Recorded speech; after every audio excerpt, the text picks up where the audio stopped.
because it's chosen in 1991 by this person. And the rest you read by your own.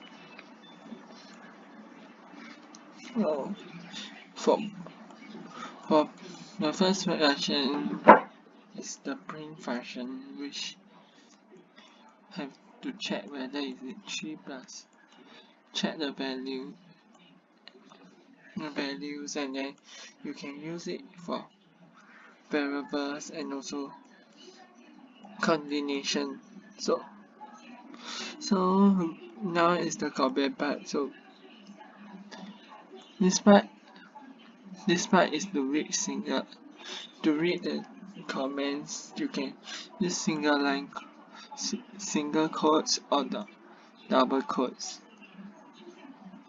And then n is to start the /n character. So by reading the next, so it prevents people from reading the next line. You can try it now. It's like when I don't put this line, it's going to print the next line. So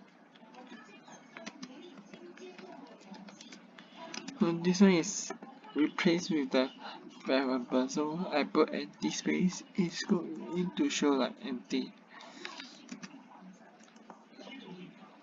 So you also can use the f-string way to do it.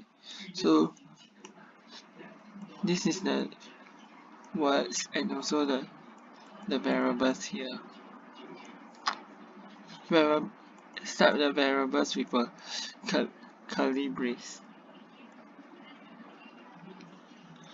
So you can now is the variable, so you can accept.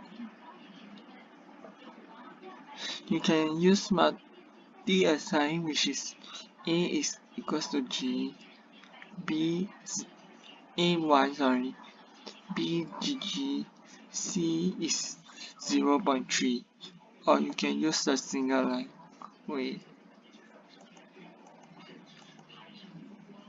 So now is the input function. So input function is just basically calling the input function with the thing that you want to tell the user.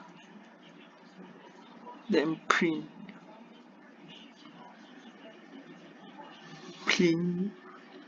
the name, which you can by default is going to print string.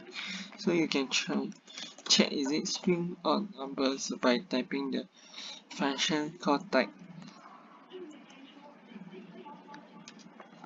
So it's going to show like a string. So now